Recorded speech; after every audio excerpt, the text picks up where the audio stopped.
All right, Elliot, welcome to Man Overboard, episode 10. This episode, it's coming on quickly, but thank you so much for joining. This is Tim, by the way. If you don't know who Tim is, how's it going? Hey Tim, how are you, mate? Not too bad. Not too bad. So I thought we'd just kick off. Maybe if you could just give a little introduction about yourself, what you do, who you are, for anyone that doesn't know. Bloody hell! Can we swear on this? Can we swear? Yeah. We're not fussed about that. Don't worry. Okay, perfect. I mean, if you want to go all the way back, do you want career or just want YouTube? Do you want what do you want? Do you want the lot? I mean, I suppose it's up to you. Maybe some of the starting blocks, maybe not your exact career path, some of the starting blocks and up to what you've been doing recently.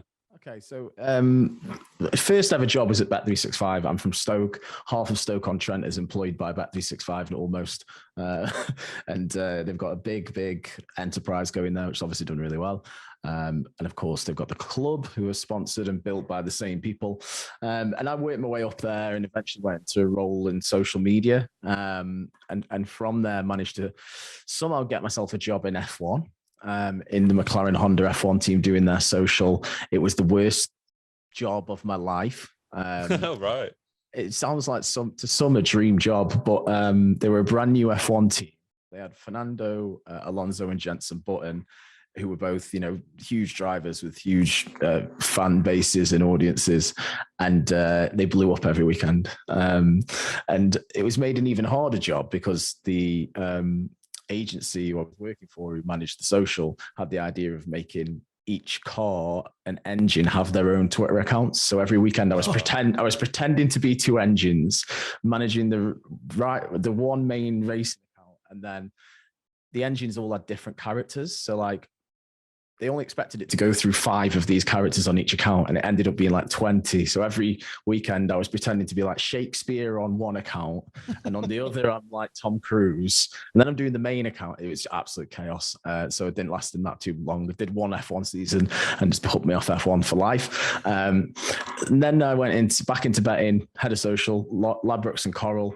That's where I started the kickoff with Brian and Lawrence. Of course, I hope everyone listening knows, if they don't already, the Kickoff's a huge YouTube football show. The internet's version of Soccer Saturday was what I tried to create. It's not quite at 3 p.m s. We do the best game of the weekend, and it's turned into the behemoth it is now. I don't think I ever expected it to become what it is now. And then from there, I've done a number of things. Went Racing Post, back into betting again, more social, more creating content. Then went with True Geordie for a year, and then I've gone my own route now, freelance, doing a bit of everything, bit of everywhere for everyone. NFTs, content, production solutions, the lot. So yeah, that's a quick whistle-stop tour of my background. I hope it wasn't too boring for anyone. No. I mean, certainly a lot of different things. I can't imagine what being Steve the Engine feels like on a 9 to 5. Or with the pint as well. Lovely stuff. With the perfect draft logo, Beer Hall logo, of course.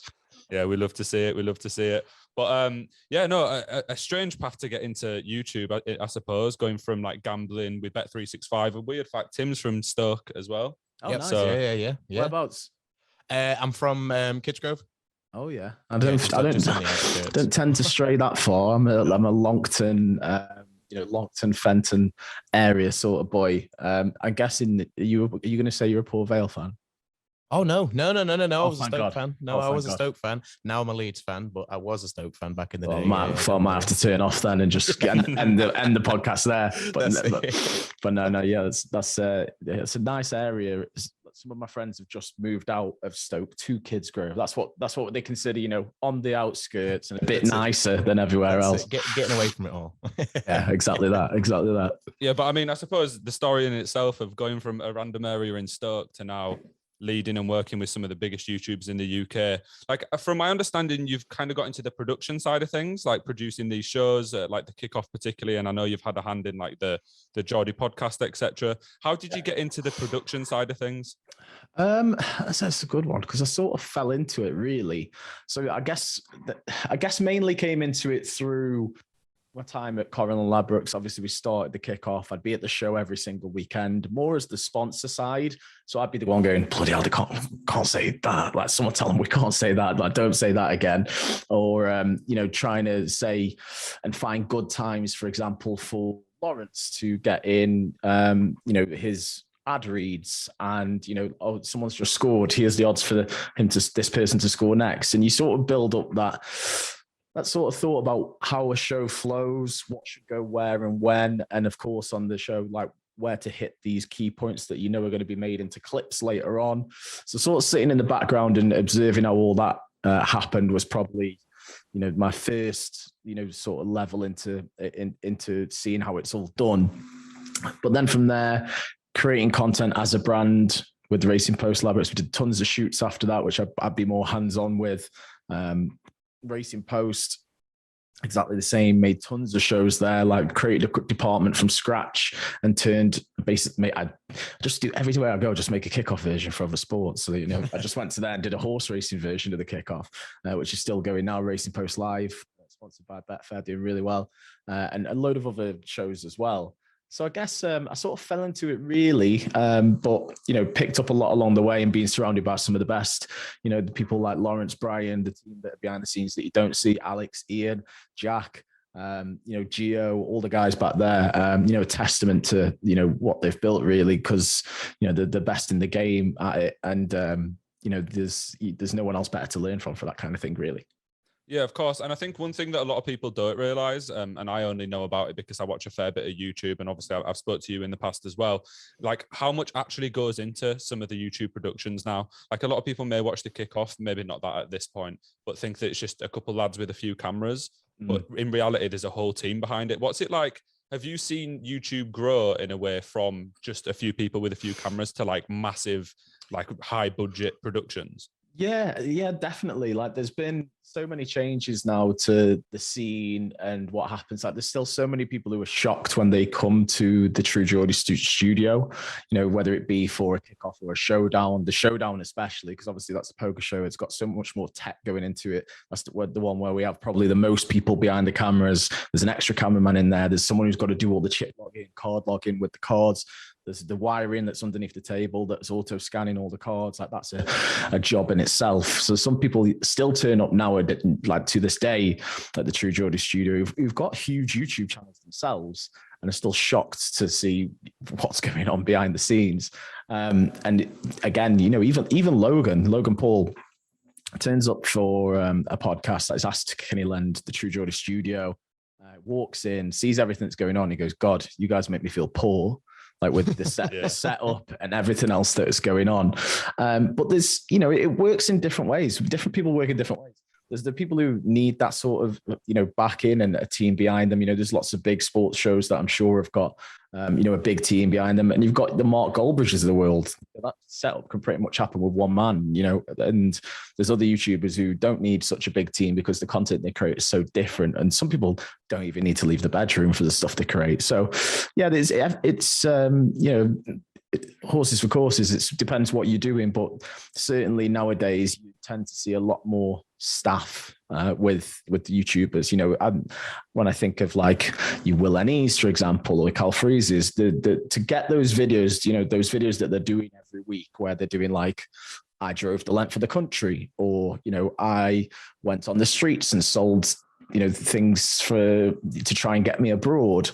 This is weeks of planning with editors, producers, all sorts. So yeah, it's the effort that's going into videos now on a weekly basis is insane compared to what it used to be. So in that time, you must have dealt with your fair share of creators over that period of time. What would you say would be the biggest thing? Can you kind of tell the sort of creators that are going to make it and those that won't? Is there any kind of telling factors between the two? Yeah, there's people who are really nailing the area that they do, if you know what I mean. There's people who are very honed in onto what they need to be doing and are tweaking things week by week. You'll notice the people who found a formula or something that works, they continue to do it, they tweak it, they make slight changes, but stay consistent with what they're doing. And those are the people that generally do well, who know they've found an area that they can, persist with and do something regularly, and they stick with it. And that's how people build up an audience, a series or, a certain thing that they become memorable for. Those are the ones who always stick in mind for me. There's loads of series and different, vehicles for content, that once they can hit that level of consistency and become known for it, that's when you're onto a real winner in my eyes. For example, the True Geordie podcast, or you know what I mean? Those sorts of things. As soon as you've got that, you can take that to the next level and ride that wave. And you see creators go from, okay, 1 year I'm just doing my podcast or my video or my series and I'm on 200K. Next thing you know, I'm at 1 million because I've just stuck it out. I've done it consistently. I've tried to grow it and improve it in places. And by doing that, you just rode this wave upwards in terms of subscribers. And, those are the people that tend to do really well. I think one thing that I've noticed, because I've been watching YouTube since I was probably 10 or something when YouTube started getting big, is those that have stayed consistent have genuinely at some point blown up. I remember watching KSI when he was on 200K subs opening FIFA packs. And of course he had that formula and then switched it up to other content and then he switched it up again. But I think those that consistently post videos whilst kind of staying on top of the trends generally do quite well. Yeah, no, exactly that. It's people who can keep it up, stay consistent, change and alter where possible, reinvent themselves at time to time. There's some people who may go, okay, I've nailed my master Fortnite, and then all of a sudden Fortnite drops off. You've got to reinvent yourself again. Nailing yourself to one thing is good for a certain amount of time, but you never know when that can end and that trend can change. So you need to be quite versatile too. So yeah, those are the people who tend to do well. Yeah, completely. I think one example of someone who has kind of completely gone into a different industry altogether is Jake Paul. What do you think about his boxing career so far? Obviously, the upcoming fight with Tommy Fury is in question at the minute, but we'll go over that in a second. But what do you think of his trajectory and how far he's come already in boxing? I think it's insane. I think he's probably the biggest entertainer in the world right now in terms of sports. And sports and media. Logan probably was above him for that at one point, and then I think Jake's probably come across him now. In saying what he's done and the way he's reinvented himself, he doesn't need to focus on YouTube anymore. He's found his calling, which is fight entertainment. He's great at it. He's great at hyping up a fight like no one else. So many boxers would, just regular boxers, fighters would love for the ability to be able to sell a fight like he can, the shit he can cause, what he can stir up. And yeah, he's so good at it. Like even now, if you turn on Twitter, he's probably with KSI over fighting on his undercard and taking the piss out of Jake because he hasn't turned up, and Tommy because he hasn't turned up. So yeah, there's he's the best at it. He's the best at just being a wind-up merchant, and that's perfect for fighting sports. Yeah, I completely agree. What are your predictions then? So if the Jake against Tommy fight does actually come together, who do you think is going to win? I think Jake actually wins. I do think Jake wins. I don't think his power can be underestimated. And I think he also has been at this for quite a while now. Seen a lot of Tommy's fights. I've seen a lot of Tommy's professional fights, and I've never really watched him and been impressed. I know it's a completely different world when Jake's fighting UFC fighters who haven't necessarily been boxers for that long and have put a little amount of time into it. But when Jake's got the power to knock out a UFC, was he heavyweight champion at one point? Yeah, I think he was middleweight champion. Middleweight champion. And he's been able to, throw a punch to the body for around 5 to 6 rounds consistently to make him think that he's then going to throw that punch again in the 6th and just switch it up and knock him out. But that's a fighter. That's someone who's obviously been doing this for the right reasons. He's been learning, he's been doing it properly, and he's also got the power to do so. So, yeah, I think from just what I've seen as a not even a massive boxing aficionado, I think Jake's the one for me.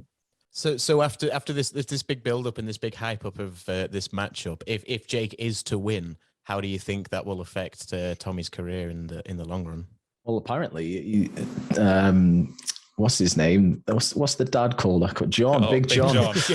Big John's going to disown him from the family, apparently, if that happens. So he won't be a Fury anymore. I think they can say that much. But it'll be a tough one to come back from because Tommy is obviously built his persona and his audience from Love Island and reality TV, and as soon as he's knocked out, JJ always said it, like, you're going to be memed forever, if you know what I mean. Luckily, like Logan didn't get memed forever. There was no knockout in those fights. It was a draw. It was contested. So there was no memes there. There's people who've Jake fought who've been memed. Deji who's been memed for losing his fights. And you're not really the same after it. So, you know, Tommy didn't have too much of a boxing pedigree, so you could say, before this fight. So I certainly don't think he'll have one after. Yeah, I think it's a difficult one as well. If your own dad says that he's going to disown you and take away your family name if you lose a fight, I mean, I know that probably wouldn't. Pressure's on. Actually, yeah, it wouldn't come to fruition. But surely the amount of pressure that he's feeling to get the dub in that fight is astronomical. There's like, I don't think you can put more pressure on your own family to do well. Yeah, definitely. He must be pretty bloody worried, and that's probably why he's ducked it twice. Listen, I don't know if it's a real reason or not, but it certainly doesn't look great when you've, you know, pulled out of a fight for the second time. And surely you'd think if this fight's been arranged, right, twice now, someone would check if he's allowed in the US. Yeah, and he was in the US like 2 weeks ago as well, because I saw all this yesterday going down. And yeah, he was literally in the US 2 weeks ago and 4 weeks ago on separate holidays, but it just happens to be now that he's doing a press conference, he can't get over. Bollocks then, innit? It's bollocks then. Yeah, there's no way you can't. Yeah, I completely agree. So I think as well, another question, obviously it'd massively affect Tommy's career if he was to lose. But if Jake is to win, does that mean that he's going to go on to face like more real boxers? Do you think he could have a career as an actual, like, fighting for championships maybe one day, or at least having some fights with what people class as like real boxers? It's tough to say. Like, you can certainly find some real boxers. I don't think it's in his best interest to join an actual boxing organization or the UFC or anything along those lines, because he wouldn't get the same money. And at the minute, he can, you know, declare his fee, make these mega money events, get on whoever he wants. You know, obviously for me, the fight I'd like to see after that would obviously be JJ. You know, that's the fight everyone wants to see, obviously.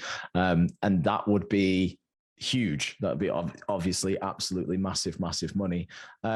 So, you know, I'd like him to maybe fight some real boxers, so to say. But Tommy will be a real boxer. But after that, I don't think there's money in him going for, you know, any proper names, unless it was the likes of a Conor McGregor, who's finally gonna, you know, he's only got, I think it's 2 fights left on his UFC contract. Of course, once he gets out of that, he will be looking for this sort of fight. Like, for me, I can only see a world where, give it a year or so, Conor McGregor's fighting one of the Pauls. Like, it just makes sense to me. Like, that's obviously what he's going to do. He obviously want the cash, and he won't be tied to the UFC anymore. And he could make, you know, these guys could sell that fight amazingly. So I certainly think that happens within the next 2 years. But I don't think it makes sense for anyone else within that world, unless they've got a huge following and a really big name, because Jake Paul's only commanding those sorts of people. Yeah, I think the problem is Jake Paul obviously is going to keep making a lot of money, so he's going to want them big money fights. But I think a lot of the boxers who are like world championship level or at that level wouldn't ever go and fight him. Like, it wouldn't be worth their time, but then the lower end boxers, it wouldn't be worth Jake Paul's time. So it's like it's a strange one there, but I could certainly see the McGregor fight happening at some point. I know that I watched the recent True Geordie podcast with Logan Paul as well. He's been making some crazy moves recently. I'm a massive WWE fan and watched his match at WrestleMania. Yeah, and thought it was great, like in 10 out of 10. He's great, impressive, so athletic. Like, I mean, that's the way he's built. He's absolutely massive, and obviously he's done wrestling and all sorts, same as Jake, really, when they were in high school and, you know, at the lower levels. And he, you know, Logan's one of those, when he puts his time into one thing, whether it be Pokemon cards, whether it be wrestling, whether it be boxing, he does tend to go and do fairly well at it. Apart from when he gets scammed with all the Pokemon cards. But you know, he was amazing in the wrestling. I thought he could easily be a character in the WWE, like, easily. It'd be so simple for him. Yeah, I mean, that's what they were discussing on the podcast. I think he was saying that they've had some sort of offer from WWE. Well, Logan has had some sort of offer. And I was thinking, yeah, I could imagine him being one of those that comes back like 4 times a year. Like, he'll do the big wrestling events, build up his name in a completely new audience again. Like, it's quite funny because when I speak to like some of my family members or some of my friends that aren't part of like don't really know much about YouTube, and they kind of see these fights as a joke, I think that the Pauls are going to end up being like I mean, they pretty much already are, but like two of the biggest celebrities of all time.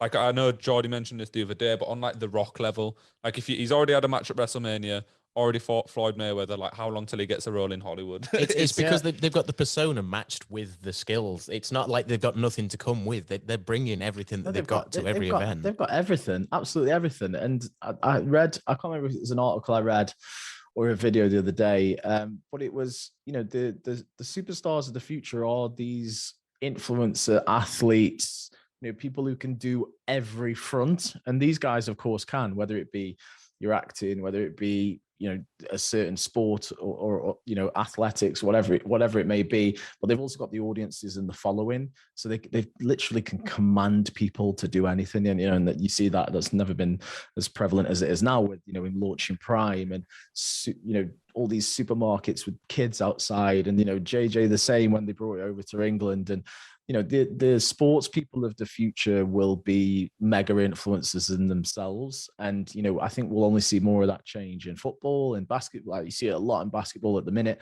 you know, all of this where players are having a deeper connection with fans and building their audiences and are all about, you know, content and doing things themselves as well. So, you know, as time continues, I only think we'll see a world where every sports person is an influencer in their own right as well. It just makes sense. Yeah, I mean, it is definitely going down that way to a certain extent already, isn't it? Like, and it's going down the route of either if it's not going into sports, it's then going into the music world, which obviously JJ has absolutely destroyed, as we all know. So it's quite interesting to see the different paths that these creators then choose to take. But going down the, just moving away from the previous topic a little bit, going down the music route, we have a question that we ask pretty much every guest that we have on, and that is for the 3 Dream Festival headliners that you would, if you had a Dream Festival, 3 days, which headline acts would you choose for each one of those days? Oh, that's an interesting one. Well, I know who I end with, but I'll save that because that's obviously the headliner. I will, and this is going to be a rogue shout, but I loved them. I'm going to say loved them because I don't think they've put anything out for a while. But I love Fleetwood Mac. I love Fleetwood Mac. Yeah. So I've been watching them at Wembley. They were class. Me and the missus love Fleetwood Mac. So I'm going to put them on the Friday night as like an opener. Get everyone in the mood. Warming into it a little bit. You don't have to get like really smashed to go enjoy them. They're a good song. Everyone knows the songs. You know, everyone knows everything about, you know, the chain and everything. You've heard it there. You've watched F1. Maybe it's been on the theme tune. You've seen it in Guardians of the Galaxy or whatever else. They're well-known, well-used songs. So that'll get everyone in the mood. Saturday is a toss-up because that's also a feel-good day. But I think I'm gonna have to put out there Beyonce.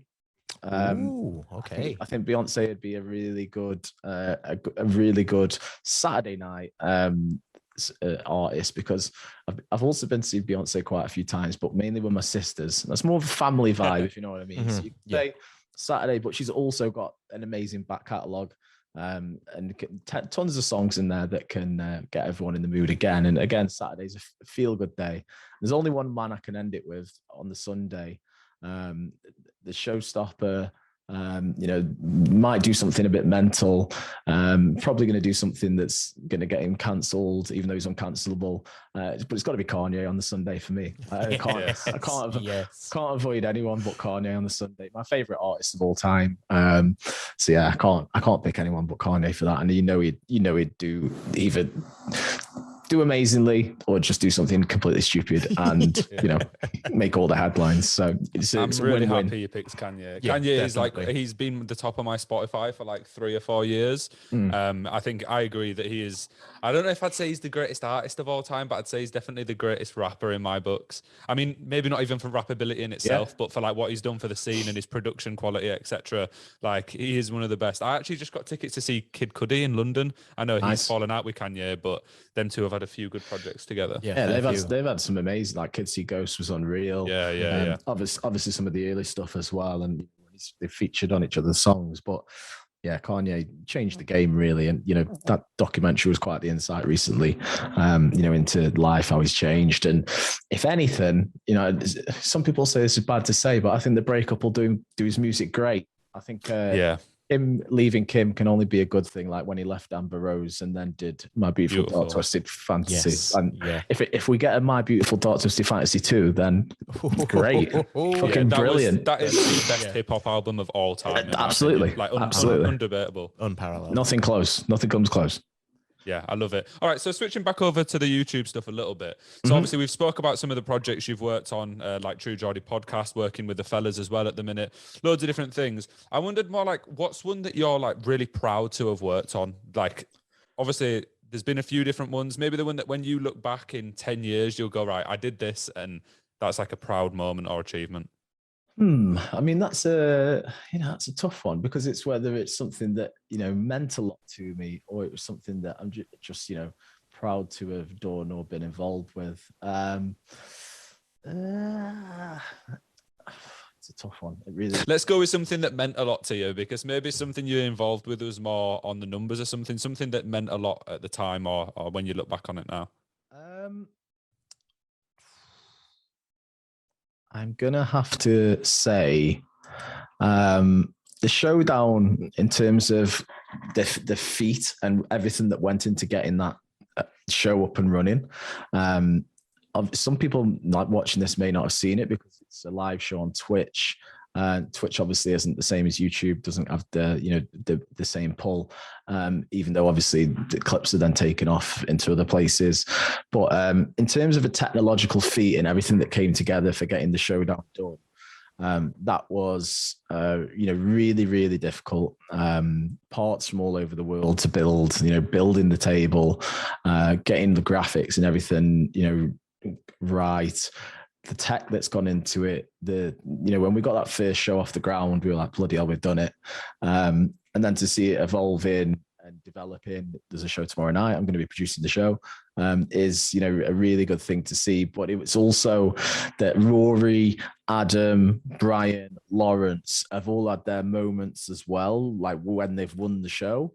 And obviously they've all come on their own poker journey over the last year or so. Like I've been involved in, I've been playing poker since I was 18. I went to Liverpool University, spent all my student loan in the first week first 2 weeks, because they have 3 weeks of freshers, one for each uni, and had to get a job. So I dealt poker on the casino, on the docks, and then I started, living with a group of lads, and we play poker every single night. So I'd known poker for God knows how long, and but seeing these guys pick it up quite recently, and then have their own moments winning the show. And it's also probably my favorite show to produce as well, because I'm in the back either going, go on, or I'm saying, what the fuck are you doing? Like, and Ian, the director, is always laughing, because it's like, he obviously knows a little bit of poker, but it's great to see it through the eyes of someone who knows what they should be doing or what they shouldn't be doing. But that's, that's probably what I'm pretty proud of.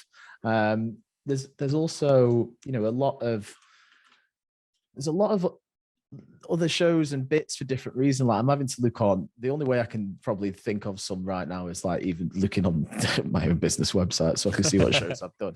But I've missed out a huge one and an obvious one as well. But the Twitch Rivals event, that I'm going to dwarf the answer I just said. The Twitch Rivals event that we did last December for the Alan Shearer Foundation, it was so tough to get all that off. There was still an element of COVID. So, I took on, trying to get everything together. We had an issue with the kits, like 2 days before the kits came, and they were terrible, like Tesco, 2-stripe kits. And everyone was like, we don't want to be seen dead in those. So I had to get brand new kits with like 2 days to go from Nike. Thankfully, I got a contact at Nike who could help sort us out. There was an issue with COVID. I had to chase around every 32 players. Didn't realize we had to do COVID tests because it was on the way out of COVID. I had to get COVID tests done, like with a couple of days to go. Some people weren't in London. We're having to send motorbikes to people to get PCR 48-hour tests done. So every 32 players, some in Newcastle, some in London, some in other places. Obviously, organising everything in terms of the production. It was a huge production. There was a huge production team behind it. There was all the talent, managing them as well, making sure they turn up on time. There was everything that went into it behind the scenes, getting boots for some people on the morning of the day because they forgot football boots. And then obviously all the work that had gone into promo in it, shooting promos and intros and other stuff, and working on the graphics for the live stream. And it all came together. It was an amazing day. Raised £100,000 for the Alan Shearer Foundation and for the great work that it does up in the Northeast. The only centre like it. If they don't raise £250,000 each year, they simply can't run. So to be able to hand them that check, or Brian handing that check to Alan Shearer himself, who came down, we won the tournament. True Geordie gets his moment of doing the Alan Shearer celebration in front of Alan Shearer. Alan Shearer's clapping him on. I had the day of my life. I scored 3 hat-tricks, not to go on about it too much. I scored 3 hat-tricks. Also in front of Alan Shearer. Also in front of Alan Shearer. Him saying, "Oh, best goal of the tournament," screaming when I've put one top bins. And, in the kickoff, winning the tournament as well. Like that day will take a hell of a lot to be topped, just for the sheer scale of what went into it and what came out of it as well. That was probably a day really, really proud of. And I think there's probably plans to do it again at some point. And I've got no idea how you top it. I don't know how you top all those moments, but they're going to try. Yeah, I imagine you're slightly afraid as well. After it sounds like a bit of stress getting the first one together, although a bit more organisation. It won't be me doing it anymore, thankfully. Oh, right. It won't be me. It won't be on me. I'll just be turning up to play. So, I've handed that off to someone else this time round. But that was certainly a huge feat to bring together. There was people pulled out on the day as well. Like all sorts of things can obviously go wrong. One person pulls out, or we've built all the graphics in the system. That's all got to be changed on the morning of. Like there's so much that obviously goes into it. But yeah, the end product and what came out on the final day was unreal. Yeah, it sounds unbelievable. To raise £100,000 for a charity that is doing such good work is always going to be a memory that you'll cherish for sure. Like just to be a part of that in itself is it's an amazing story. And to put all of the work into it that you've done, for that to all then accumulate to a really amazing end product must be so relieving, if anything else. Yeah, unreal. Like it was such a day of emotion and moments. Like we didn't know really if we were going to win the tournament. Obviously the kickoff, I'd say we had a tighter knit team than anyone else, because obviously the other teams were thrown together out of like YouTube All-Stars, and we're obviously a team that worked together every single weekend. And obviously we knew each other, but we didn't think we would necessarily have the best players or best team. You've got teams who had the likes of Cam Kirkham or, Timsy, and who were obviously great players. So we didn't necessarily think we were going to have the best team, but we smashed everyone. Brian gets those incredible moments of first scoring a goal, and then scoring a goal when Alan Shearer had turned up to celebrate in front of his idol, hitting the money, Brian presenting a check to Alan Shearer, giving that emotional speech he gave at the end as well about, his mum passing away and everything else, which, I'm in the back, struggling to hold it together during that speech, if you look on the video. But yeah, and then we had, a good piss up after as well. So yeah, it was one of those days where I couldn't wait for it to be over at the time, just in terms of planning and everything that had gone on, but so happy it happened. Yeah, it sounds amazing for sure. One thing I wanted to ask as well, kind of flipping back a little bit. I know that whilst working on some of these sets and stuff, you've kind of worked with a mixture of YouTube personalities as well as some terrestrial TV personalities. I'm sure you've met Louis Theroux and Russell Brand and stuff when they've been through. I wondered, out of all the podcasts or shows that you've been a part of, is there anyone in particular that stands out, working with them, or they surprised you in person in some kind of way? It could be for a positive or a negative.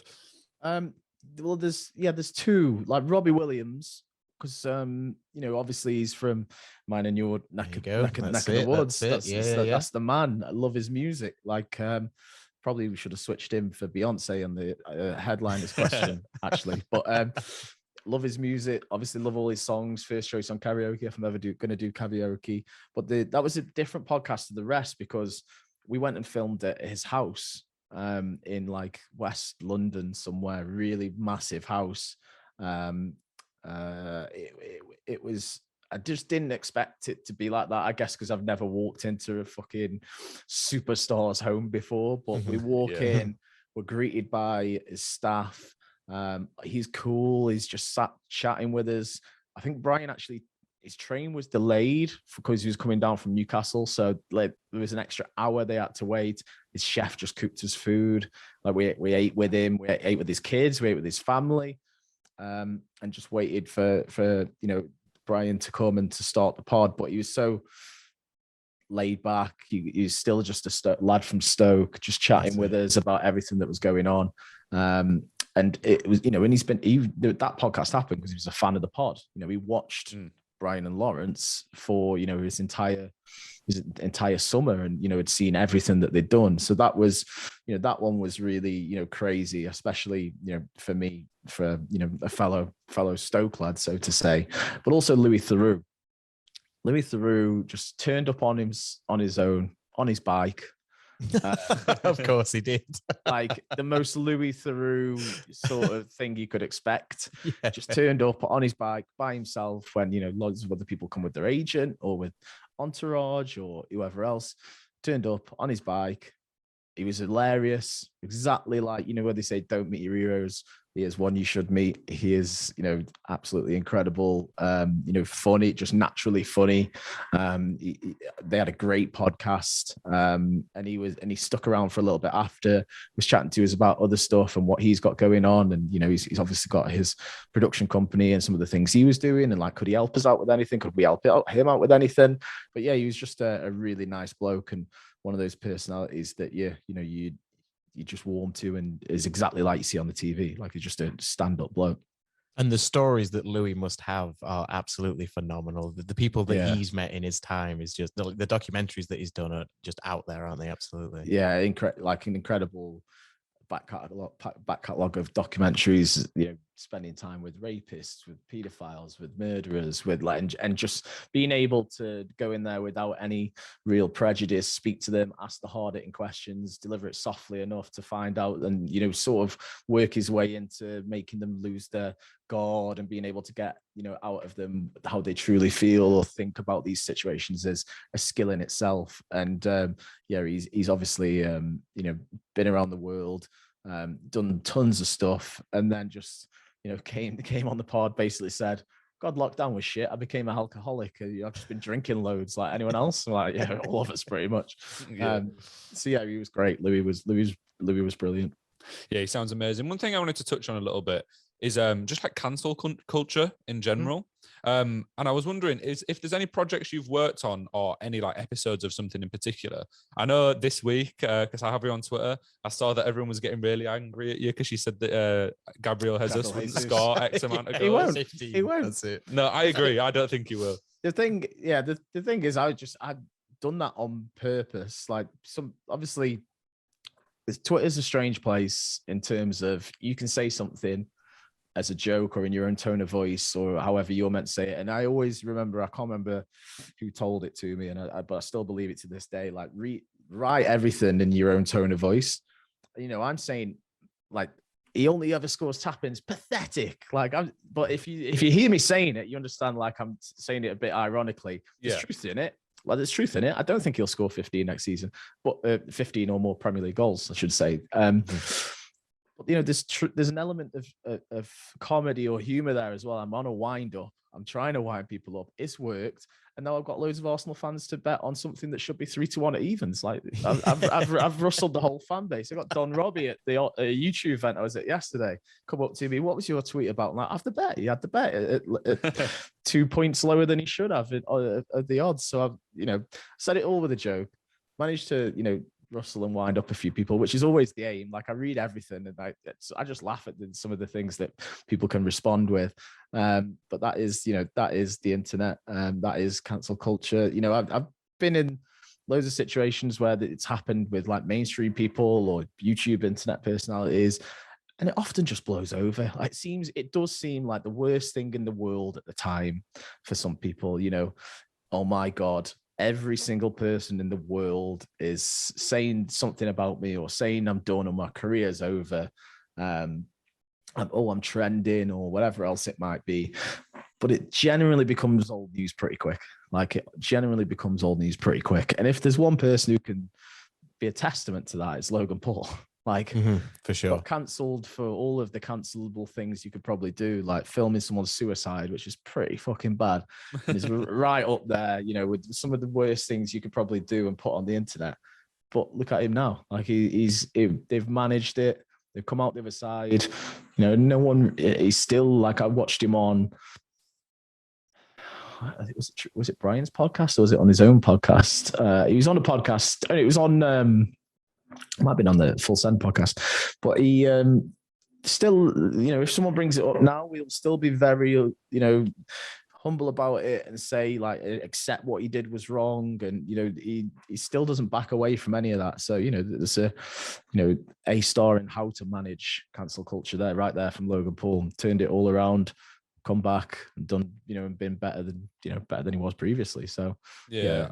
I think like the internet's a very reactionary place. Yeah. And I guess that Logan Paul example, obviously that was a horrible thing to do and everyone can still admit that to this day, but so can he. And I think the main thing is because it's so reactionary, you've got to keep in mind that once that initial like blow up has kind of gone down a little bit, generally like the more understanding people and like truer fans of those people understand that everyone makes mistakes. Yeah. I was just wondering as well, I know obviously I'm sure in your time working with him, there was a thing with Lawrence last year where he had a big issue, and there was a thing with Geordie. I think it was more than a year ago now. What was it like from like a production or business standpoint when something like that happens? Because I imagine that like those guys aren't as inclined to make as many videos or to take on as much work, etc. So what's it like for the back end, like in the back end of things? Well, obviously, you know, you've got to, again, just wait for a lot of it to blow over and then respond in the way that you want to. You know, Brian's video with Steve and Tries is one of the best responses to a cancellation, that was so to funny. say, I've ever seen. That's the way to just knock it on the head immediately. You know, I could take the piss out myself. Here we go. You know, we've accepted it. And that's an example of how to manage and deal with things in the right way. You know, there's people out there who'll always try and find something to pick at you for, or always try and, you know, you could, if we were to listen to all the feedback and all the negative comments that come with every single video or every single thing you'd put out, then you'd never have the motivation or energy to put anything out, because there's always someone who's going to come back and say something about a video. You could put out the best video you've ever made or ever done, and some people will poo-poo on it, shit on it. You've got to just ignore those people. You know, those people aren't worth the time. Like literally, it's kind of like joke culture as well. For as soon as somebody posts a tweet about a new video or a new project or a new song, you instantly see in the replies "you fell off" plus ratio. It's constant. It's just a harassment. And that's Twitter. And you know, I see more and more people now just leaving Twitter. Just like that's me done on Twitter. They don't post on there. Like there's so many YouTubers or influencers who, you know, I'll say to them now, okay, you got your brand deal. It's got a tweet in there, an Instagram story, and an integration within a video. They're like, I won't do the tweet. Like, I'm not going to do the tweet just because of the response that I'll get. Like, not going to do the tweet. And I completely understand it. I completely understand. It's, if you look around your favorite influencers, personalities, whoever it may be, YouTubers, I don't think you'll see them doing many brand deals on Twitter. Like, it just doesn't really exist as much anymore. So yeah, that's although Twitter's my favorite platform. Twitter's my favorite platform. Like just for, you know, those reasons. It's so easy for someone to get the wrong end of the stick. It's easy to wind people up. It's the first for news and breaking sports and whatever. It always will be. So yeah, that's the platform for me, even though there's a lot of angry people on there. Yeah, I actually agree. Twitter definitely has the biggest audience of like just trying to piss people off, but that is also why it's quite funny. Yeah, definitely. Like, my Twitter is mainly like Leeds fans, and the amount of times that I'll just rile someone up by putting a response, I'll just be like, get a grip, and then I just get like 10 angry messages straight after. The ultimate, the ultimate move is just say something outrageous, click mute, just leave it. That's one of the best things. You see, like a lot of creators and big influencers and such passing off their Twitter accounts to their management at this point as well, don't you? Just so they stay like present in the space, but they just aren't tweeting themselves, so they don't have to deal with, you know, all the backlash that they're going to get. Exactly that. That's what you see more and more people doing now, or just not touching it at all, which is a shame. But you know, when you get to a certain level or certain, amount of followers, there's just going to be so much shit that you get sent, as well as, the people who are genuinely trying to connect with you. So, Twitter used to be the platform where you'd be able to reach out to, your favorite influencers and get a response. Like back in the day, all the, celebs, etc., that were on it were quite likely to reply at times, but you don't see too much of it anymore. Unfortunately, it's more likely Instagram DMs, if anything, or wherever else. But yeah, it's unfortunate the amount of shit that's on there, and it's mainly probably FT accounts. But yeah, literally, it's a shame. No, you are correct though. I remember when I was younger, I had a wrestler reply to me once, and I was really I was buzzing about it for days. But now I think that would be practically impossible. The only time I've been in like a big argument on Twitter, and this is a really strange one, I was arguing with someone because they were trying to say that Tommy Robinson's a national hero, and I was like, how the fuck is he a national hero? And then I literally had like 200 angry EDL members. Like they were like calling me the devil, and people were like photoshopping me onto pictures of the devil and stuff. And I was like, what the fuck is going on here? Yeah, I'm used to, I think it was the first 2 seasons of the Kickoff. We used to have Photoshop competitions every week. So I'm used to people Photoshopping me on things, which I don't mind too much of. Like, you've got to have thick skin for this kind of thing, like anyone does who's involved in it. And, but if people can be fun with it, then, I don't mind it. Like, if someone wants to take the piss but they're in a comical way or use a great insult, then that's fine. Like, I'm not too bothered. But, yeah, it's the world. Yeah, that is fair enough. Right, I thought I'd ask you. So the new Premier League season is just around the corner. I know you're a Stoke fan, but I thought, maybe we can start off with how you think Stoke will do next season, but also some quick fire Premier League predictions for next year. Yeah, go for it. What do you want me to do? Stoke first? Because honestly, we'll do Stoke first. That's the reason I'm drinking it. You've just bought a Leeds under 23 left back today as well, who's pretty god awful. So yeah, great. I gave up on Stoke last season. I think it may have been midway through or towards the start, and I just went, I'm not watching them anymore. And honestly, I've been that way till now. The only thing that drew me back in is they've got amazing kits this season. Like our home, away, and our third are all sensational. So I brought one of the kits, which has drawn me back in a little bit. And I know we've made a few decent signings, not so much that one you just mentioned who we got today, but a few of the others I've not minded too much. And obviously re-signing or getting Lewis Baker on a longer term was great as well, because he's absolutely sensational. We just need the rest of the team to match. The only real positive I've got is we've got rid of a lot of deadwood, the Joe Allens of the world, other people who are on decent wages. So hopefully we can build from here, but I certainly don't see it being a season where we go up. I'm surprised by some of those comments, because Lewis Baker was at Leeds on loan the season before we got promoted, and he was one of the worst players I've ever seen. Every time he came on, he was disgustingly bad. And then I actually saw him, I went to Chelsea against Cheltenham last year in the FA Cup, and he started that as well, and he actually looked all right then. It was like just a bit after Tuchel. Well, no, Tuchel had probably been there for about 6 months, but I was thinking, where was this form when he was at Leeds? Yeah, he's been sensational for us. He's been decent, scoring cracking goals as well, like a few streamers in there. So yeah, it's an interesting time for Stoke. Obviously, we've got Tyrese Campbell as well up front, who came back from a bit of an injury like midway through.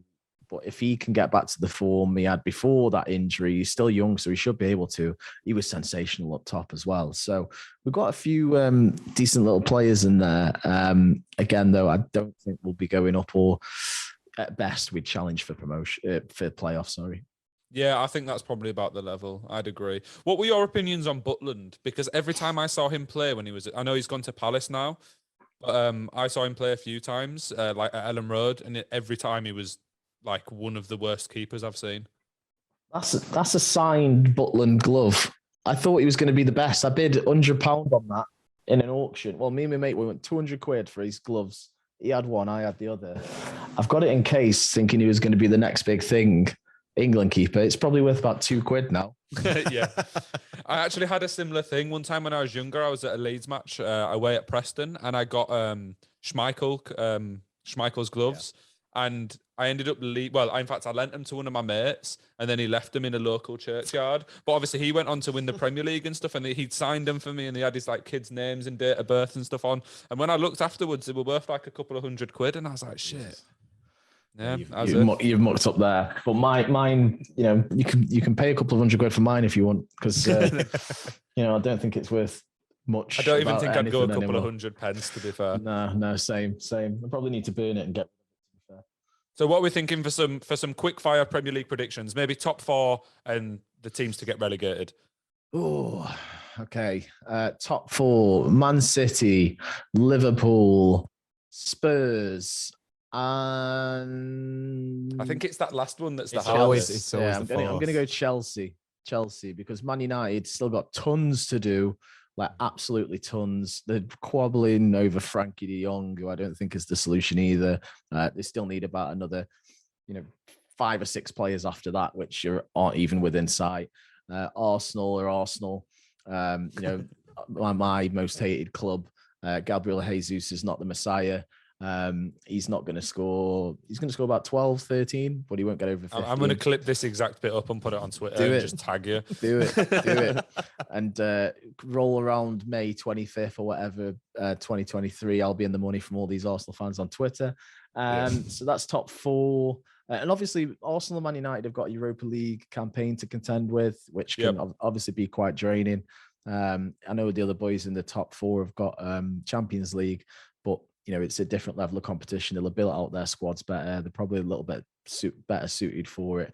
Whereas I don't think Man United and Arsenal are at the moment. Clubs to go down. I've got to remember who I've tweeted the tweet that I always do. Congratulations on getting promoted, but commiserations on going down next season. And those people were Fulham, Bournemouth, and I actually think, who were the other one who came up? I think they stay up. Forest. I think Forest actually stay up. Right. They're the one who come up that I think actually stay up. It's a strange one, because they were the one that came up in the playoffs as well. So they technically did the worst in the league, but you think they'll do the best next season? Well, they did the best under Steve Cooper. Like, from obviously he got them to the playoffs, and they were so close to going up automatically. But he took over when they were bottom after like 8 games.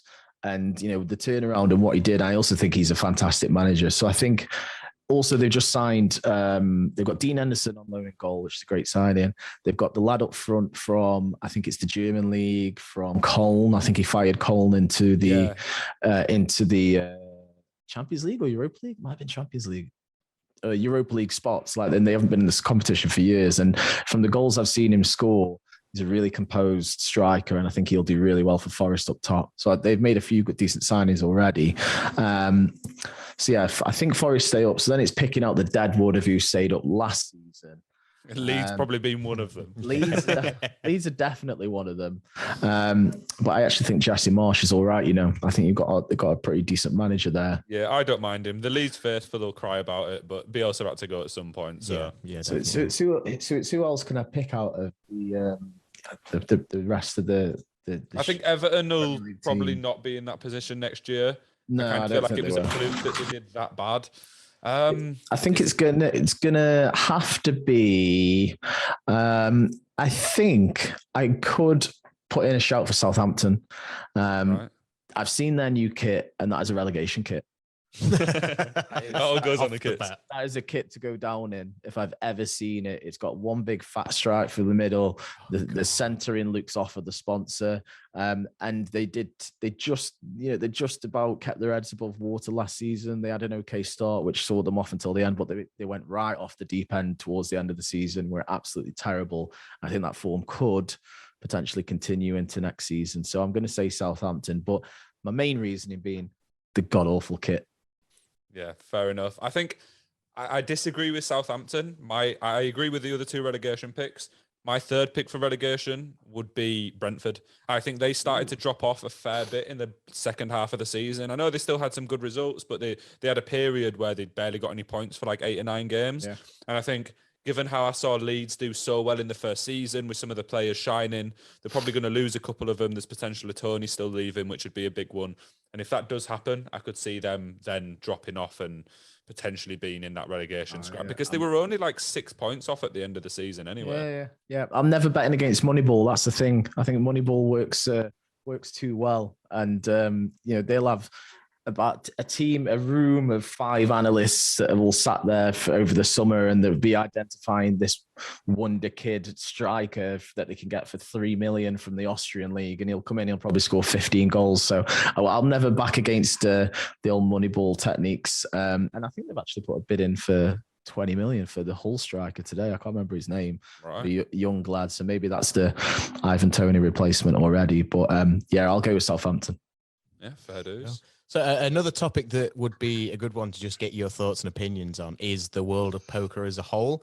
Yes. Like going away from all your productions and such, but you personally, how do you find how did you get into, the more professional world of poker, so to speak?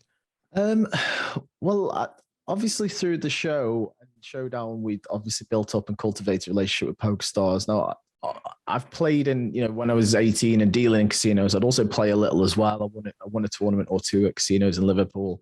And then there's probably a massive gap between like 19, 20 to like now or last year, where I didn't really even think about going to a casino to play poker or play it properly. Played a little online here and there, never like, oh, I'm going to play and grind out tournaments and try and make this into a career or try and make profitable money for it.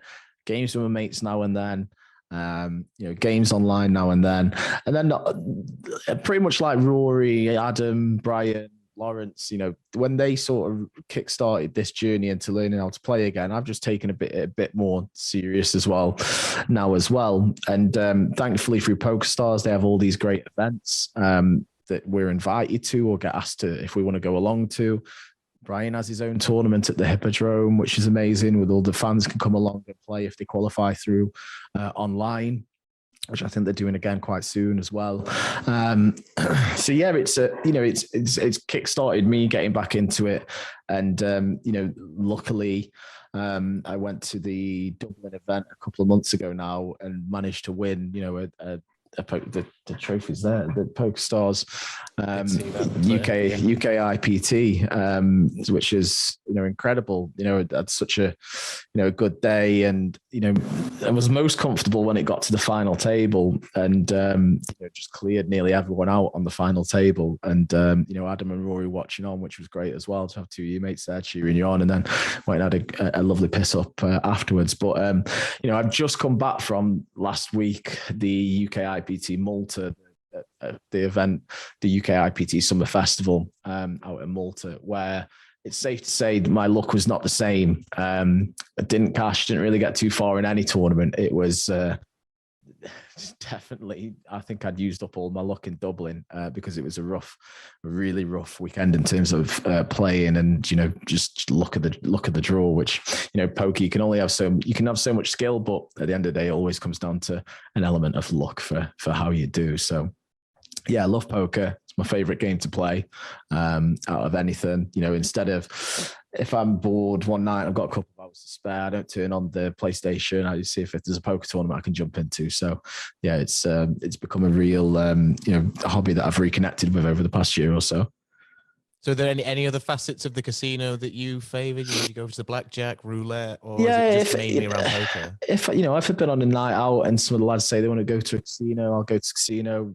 Maybe have a go on blackjack, roulette, 3-card poker, any of those. Again, tried my luck again in Malta this week. Just gone after going out of a poker tournament. Luck continued and lost pretty much everything I walked in with. But I even had the added salt in the wound of, I think I was playing blackjack, and usually I would play like the perfect pairs and the specials. Perfect pairs must have come out 5 or 6 times, and I'd probably have had like a couple of grand if I'd have been playing them.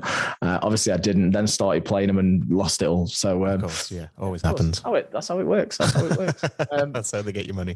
But no,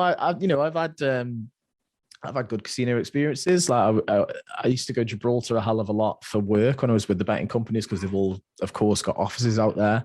And there was one night I played 3-card poker on the last day before we came back, and the even added incentive there, because you go out, you stay on the Sunbro in Gibraltar, which is the boat in the dock of Gibraltar, so to say, and there's a casino on board. So what are you meant to do? Should I go to my room or should I go to the casino? And of course I've gone to the casino for a bit, and I sat down with a colleague of mine And I did bet the specials. So I bet the specials, bet my box, etc.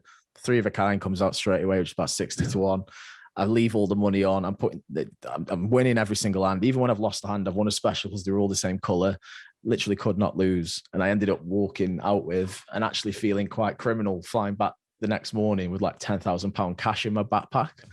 Yeah. Like literally first thing up, I got back from the airport. I went straight to a bank and put it in the bank. Like I didn't even want to muck about with like walking, even trying to take it home or anything else. Literally straight to a bank, put it in the bank. Yeah, absolutely not. And yeah, that's probably my best casino success. Like it'll take something to beat that. Yeah, for sure. I think you'd have to gamble away a fair bit to beat that one. Yeah, yeah, so I think defo. Probably the last question I'll ask then. Is there anything you're working on at the minute that you're excited for? Any projects that are coming up in the next 6 months that maybe you want to shout out or that you're just happy to be working on? Yeah, so you've alluded to working with the fellas studios who've obviously got a lot of podcasts and things going on. And one thing that's really taken off, and it's funny because it's not within a genre I've worked on before. It's rare that I've throughout my career working in football, sport, poker, it's rare that I really work with any female-led creators. There's the odd one here and there, but not as prevalent in those areas as men are. But doing a pod at the moment called Saving Grace, which is doing incredibly well. The numbers are absolutely insane, something that I've probably not seen for a podcast before. It's going number 1 almost every single week on Spotify. It's flying on YouTube. There's only been like 10 episodes, 400k on TikTok, almost 100k subscribers already on YouTube channels. The pod every week's doing close to 100k listens. Like it's a force to be reckoned with. And you start without starting a podcast like that or ever doing a podcast like that in that world before, you didn't know the power that sort of thing can harness. But girl power, more I'm going to do all the female-led pods. They're all flying. They're easy. They're doing tremendously, but it all does come down really to the character behind it, which is Grace. Saving Grace, the name of the pod, obviously. GK Barry on TikTok. She's got 2 million followers. I guess it's the new TikTok wave. It's we're still to see, and really people even recognize talent that's coming through TikTok, because they're so pinned to the platform for so long. Not many of them are starting to do something on TikTok and breaking out and then doing their own thing elsewhere, because TikTok seems, at least to me, so confined away from everything else, every other platform.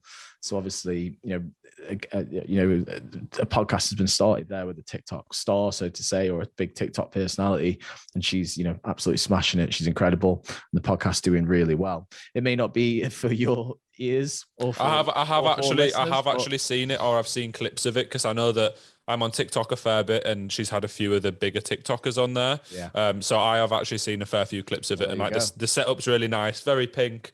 It's kind of like a fake barbershop type thing or something like that. It's like a trashy girls, salon. She's got the halos over the heads. That's exactly how she wanted it. She said, make it trashy, make it pink, make it exactly as a girl would want it. And they obviously have alcohol on the pod, and she's had other TikTok personalities, Love Island people, whoever else it may be. But yeah, there's a huge female market there for that kind of thing, and it's doing insanely well. So yeah, that's one thing at the minute that's doing really well. Yeah, really exciting. Well, thanks, Elliot, for joining. Hopefully we'll do it again sometime. But yeah, that's us. Thank you. Thanks very much. No problem. Thanks very much, boys.